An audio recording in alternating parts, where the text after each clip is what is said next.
Hello busy people, అందరూ ఎలా ఉన్నారు? మరి ఇంకో కొత్త రెసిపీతో మేము ముందుకు వచ్చేసానండి. ఇది చియా సీడ్స్ పుడ్డింగ్ అంటారు.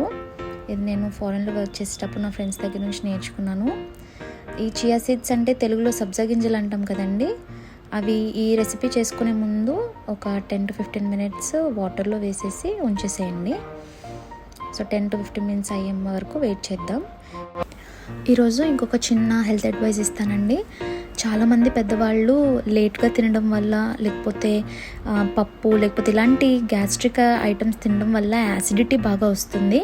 అలాంటి టైంలో మీరు లెఫ్ట్ సైడ్ పడుకున్నట్టయితే ఆ యాసిడ్ రిఫ్లెక్స్ అనేది చాలా వరకు తగ్గుతుంది. మీరు ఆ పిక్చర్లో చూస్తే న్యాచురల్ స్టమక్ పొజిషన్ అనేది యాక్చువల్లీ లెఫ్ట్ సైడ్కే ఉంటుందండి. సో మీరు లెఫ్ట్ సైడ్ పడుకుంటే గ్యాస్ట్రిక్ కంటెంట్ అంతా కూడా డిపెండెంట్ పొజిషన్లో ఉండడం వల్ల అసిడిటీ అనేది రాదు. ఒకవేళ వచ్చినా కూడా చాలా ఫాస్ట్గా రిలీఫ్ అవుతుంది అన్నమాట. సో ఇది టిప్ ఫాలో అవ్వండి. కొంచెం పిల్లోస్ కూడా కొంచెం హైట్లో వేసుకున్నట్టయితే ఫాస్ట్ రిలీఫ్ ఉంటుంది. అండ్ ఇప్పుడు మనం 15 minutes నానబెట్టుకున్నాం కదా చియా సీడ్స్. సో ఇది ఇలా జెల్లా ఫామ్ అవుతుంది, చూస్తున్నారు కదా. సో నేను 2 spoons చియా సీడ్స్ యూజ్ చేశానండి. సో దానికి 4 spoons రోల్డ్ ఓట్స్ తీసుకుంటున్నాను. ఇవి మీరు ఏ అయినా మీ చాయిస్ అండి. నేను రోల్డ్ ఓట్స్ తీసుకుంటున్నాను, మీరు మిసిలి అయినా తీసుకోవచ్చు, నో ప్రాబ్లం. ఇలా 4 ఓట్స్ తీసుకొని 4 spoons అవి రెండు మిక్స్ చేసేసుకొని, నేనైతే నార్మల్ మిల్క్ యూస్ చేస్తున్నానండి. చాలామంది వేగన్స్ కానీ వాడరు. ప్లాంట్ బేస్డ్ మిల్క్ అయినా వాడచ్చు, లేదా స్కిమ్డ్ మిల్క్ అయినా వాడచ్చు. నేను న్యాచురల్ మిల్కే యూస్ చేస్తున్నాను. మొత్తం అంతా మిక్స్ చేసేసుకొని, మొత్తం చియా సీడ్స్ అనేవి కొన్ని పైకి వచ్చేస్తూ ఉంటాయి, మొత్తం నీట్గా మిక్స్ అవ్వాలండి. అలా మిక్స్ చేసిన తర్వాత నేను వెనిలా ఎసెన్స్ నా దగ్గర లేదు యాక్చువల్లీ. వెనిలా ఎసెన్స్ ఉంటే వెనిలా ఎసెన్స్ యూస్ చేయండి. నేనైతే కొంచెం ఇలాచీ పౌడర్ యూస్ చేస్తున్నాను. కొంతమంది ప్రోటీన్ పౌడర్ కూడా యూస్ చేసేవారు నా ఫ్రెండ్స్. సో నేను జస్ట్ ఇలాచీ పౌడర్ వేసి అది మొత్తం పెట్టేసుకొని ఓవర్ నైట్ సోక్ చేసుకోవాలండి. సో ఓవర్ నైట్ సోక్ చేసుకున్న తర్వాత చూస్తున్నారు కదా, మొత్తం అంతా నీట్గా సోక్ అవ్వడం వల్ల థిక్ కన్సిస్టెన్సీలా ఫామ్ అయింది. సో నేను ఇందులో ఏ యాడెడ్ షుగర్స్ కానీ అట్లాంటివి వేయలేదండి. జస్ట్ ఇప్పుడు న్యూటెల్లా ఒక 1 spoon యాడ్ చేసుకుంటున్నాను. 1 scoop సరిపోతుందండి, ఇట్స్ వే టు ఎనఫ్. అది కూడా నీట్గా బ్లెండ్ అయ్యేలాగా మొత్తం అంతా మిక్స్ చేసేసుకోండి.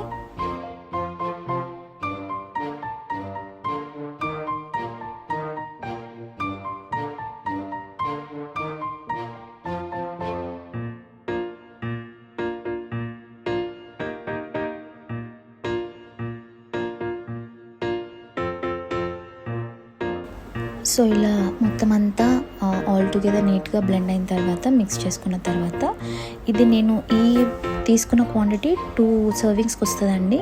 సో నేను మా మదర్ ఉన్నాం కాబట్టి 2 servings తీసుకుంటున్నాను. ఇది మా మదర్ కూడా అలవాటు చేశానండి, మా మమ్మీ కూడా బాగా తింటారు. సో దీంట్లో టాపింగ్స్ మీకు నచ్చిన fruits of your choice use చేయొచ్చండి.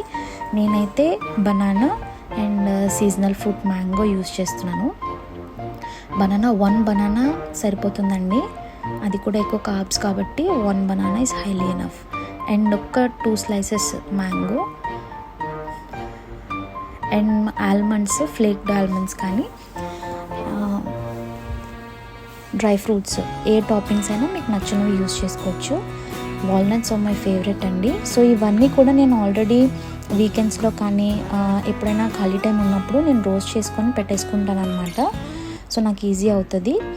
సో నాకు నచ్చిన డ్రై ఫ్రూట్స్ అన్నీ వేసుకున్నాను.